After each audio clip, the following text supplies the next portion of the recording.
Hey everyone, welcome to my channel. कैसे हैं आप सब? आई होप आप सब बहुत अच्छे होंगे एंड आपकी प्रिपरेशन बहुत अच्छी चल रही होगी।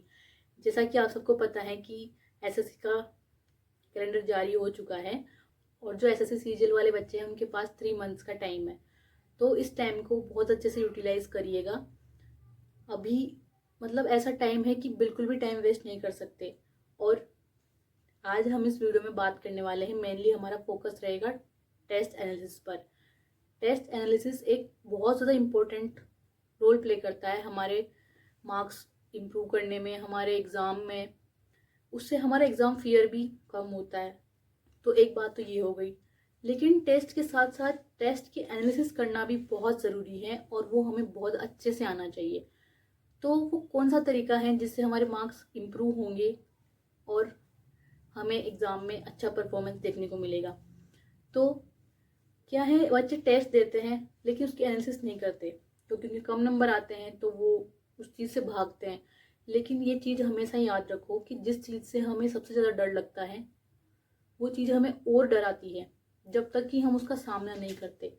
तो जिस चीज़ से हमें डर लगे उसका सामना करना सीखो।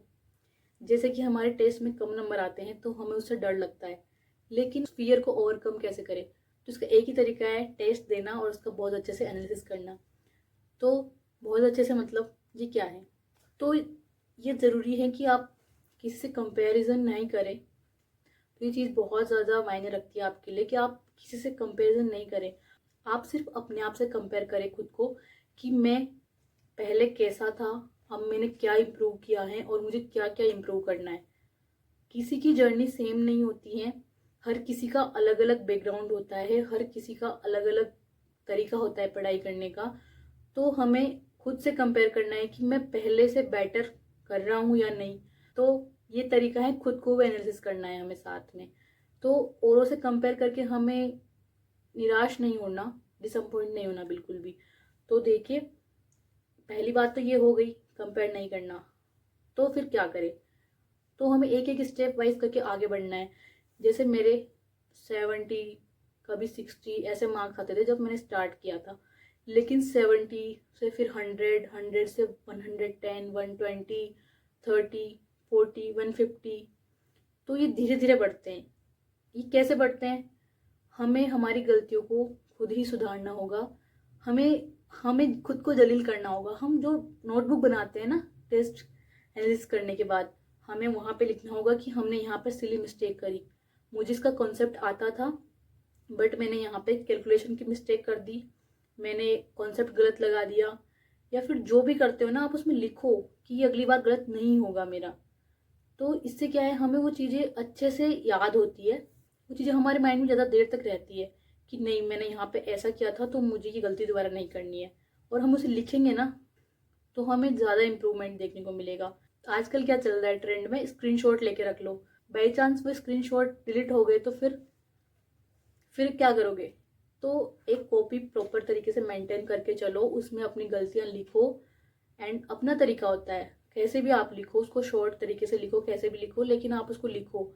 आपकी टाइम लग रहा है किसी टॉपिक में, बहुत ज़्यादा टाइम लग रहा है, वो भी देखो। जो चीज़ सही हो गई उसको भी एनालिसिस करो कि ये मेरे सही कैसे हुई, मुझे ये आता था या नहीं आता था। कभी हम तुक्का भी लगा देते हैं तो उसको भी देखो कि ये मेरे तुक्का लग गया, लेकिन उसको नोट करो कि हाँ, मुझे इस टॉपिक में इम्प्रूव करना है।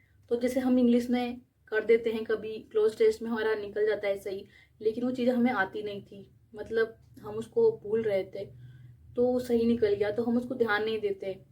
तो जो गलती से सही हुआ है उसको भी देखो और जो गलत है उसको भी देखो, और जो हमने अटेम्प्ट नहीं किया उसको भी देखो। 3 कैटेगरी होती है टेस्ट की, जो अटेम्प्ट किया, जो गलत हुआ और जो हमारा गलती से सही हो गया। तो सबको हमें एनालिसिस करके चलना है। एनालिसिस करने के बाद उसका रिवाइज करना बहुत ज़्यादा इम्पोर्टेंट है। बार बार उसको भी देखते रहो।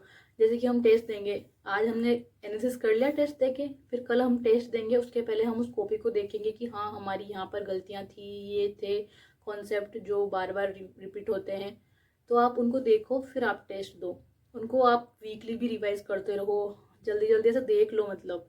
ऐसा प्रॉपर नहीं कि हम सॉल्व करने बैठ गए। उनको आप बार बार देखते रहोगे ना कॉन्सेप्ट को, तभी आपको वो माइंड में रिकॉल होता रहेगा कि हाँ, ये गलतियाँ हुई थी हमसे। और जो टॉपिक आपके वीक हैं उनको आप PYQs लगाओ, कॉन्सेप्ट रिवाइज करो उनके, एंड कैलकुलेशन पर बहुत ज़्यादा ध्यान दो। कुछ क्वेश्चन हमारे कैलकुलेशन की वजह से हमें छोड़ने पड़ जाते हैं, या फिर कुछ ऐसी ट्रिक्स होती है जो हर बच्चे को आनी चाहिए SSC में, जैसे कि यूनिट डिजिट हो गया, डिजिटल सम हो गया, एंड मल्टीपल्स हो गए। जैसे कि कभी कभी 11 का मल्टीपल है तो हम उस कैलकुलेशन में उलझे रह जाते हैं, और ऑप्शन ऐसा होता है कि वो एक ही ऑप्शन में 11 का मल्टीपल था या 9 का मल्टीपल था, तो मल्टीपल भी देख लिया करो कभी कभी। तो ये चीज़ें हमें आनी चाहिए, और ये चीज़ें प्रैक्टिस से आती है। जब हम प्रैक्टिस करते हैं ना, बहुत ज़्यादा PYQs लगाते हैं और टेस्ट लगाते हैं, तब ये चीज़ें हमारी धीरे धीरे इम्प्रूव हो जाती है। और जो हमारा बेसिक तरीका होता है ना, वो उससे तो हम कर ही लेंगे, बट टाइम को भी हमें मैनेज करके चलना पड़ता है साथ में, तो हमें टाइम का भी ध्यान रखना चाहिए। और सेक्शनल टेस्ट से हमारा टाइम मैनेजमेंट बहुत अच्छा हो जाता है। जैसे कि आप मैथ में अभी 20 मिनट का सेक्शनल होता है, तो 20 मिनट में आप 25 क्वेश्चन पूरे नहीं कर पाते, लेकिन सेक्शनल देने से क्या है, आपकी स्पीड बढ़ती है। सेक्शनल से क्या है, अपने आप को ट्रेन करते हो आप अपने माइंड को कि हाँ, मुझे कौन सा क्वेश्चन छोड़ना है 20 मिनट में, और कौन सा क्वेश्चन मुझसे हो जाएगा जल्दी, किसमें कैलकुलेशन है ज़्यादा तो मैं उसको अवॉइड करूँ, उसको मैं दूसरी बार में देखूँ। ऐसे में हमारा माइंड धीरे धीरे उन चीज़ों को ग्रैब करता है, धीरे धीरे सब कुछ इम्प्रूव होता है। ऐसा नहीं है कि हमने आज हर चीज़ पढ़ी और कल हमारे मार्क्स बहुत ज़्यादा इम्प्रूव हो जाएंगे। एक दिन में कुछ भी नहीं होता। एक कहावत है ना, बूंद बूंद से घड़ा भरता है। एक बूंद से तो घड़ा नहीं भरेगा, लेकिन बूंद बूंद से भरेगा। वैसे ही हमारे एक एक दिन मिलके इम्पोर्टेंट होते हैं। ठीक है, ये बात आपको समझ में आ गई, तो अब आप इस चीज़ को फॉलो करके देखिएगा, आपके मार्क्स ज़रूर इम्प्रूव होंगे। And revision is most important thing. ठीक है, रिवीजन बहुत ज़्यादा ज़रूरी है। रिवीजन करते रहिए, पढ़ते रहिए। All the best. Thanks for watching my video. मिलते हैं नेक्स्ट वीडियो में, तब तक के लिए बाय।